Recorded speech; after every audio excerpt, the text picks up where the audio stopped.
It's been an interesting 2022 for the property market, hasn't it? I would say overall an excellent market. People have been able to move, which is always a massive benefit.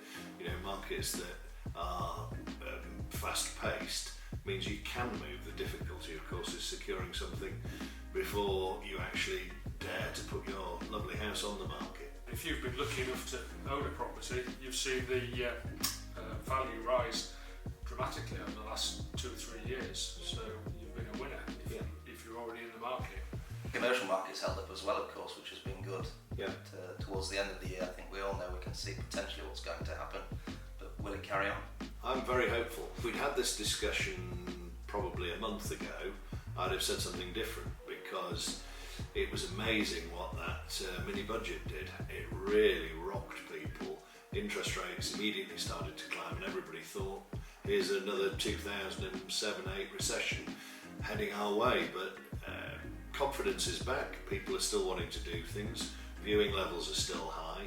So I'm quite hopeful that the new year will come and things will take off again. Our friends in the mainstream media, they love a bad news story rather than a good news story, so they're keen to highlight the bad news of supposedly high interest rates and property values falling, but generally the market is holding up. Well, the other good thing and the other interesting bit, you mentioned commercial, the other big factor is that we're still getting people looking at buy-to-lets residentially as well, you know, because everybody looks at where you put your money. If you are fortunate enough to have surplus, where do they put it? Property is still seen as a very safe investment. Because we've still got demand and supply issues. You know, you've got a whole sector of the market that, yes, they want to move house, but they don't want a brand new house. They want a second-hand house in a particular location because of schooling, because of jobs, because of whatever else. And they don't want to be on the fringes of the town, perhaps,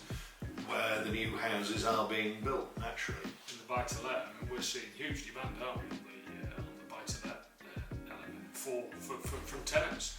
You know, proper rental values going up way ahead of inflation at the moment, so you keep in pace with your investment returns. Correlates with what I'm seeing, specifically when I'm doing bank reports and things like that. Just that. Buy-to-let investors. Very much so. Excellent. What I'm noticing, there seems to be a really big appetite has changed from perhaps the grade A high street position. Take Harrogate, James Street used to be the place to put your money if you could afford it. The secondary positions within the town that are mixed use investment, so you've got commercial downstairs, residential upstairs, they're going, I mean the demand for that sort of thing is phenomenal.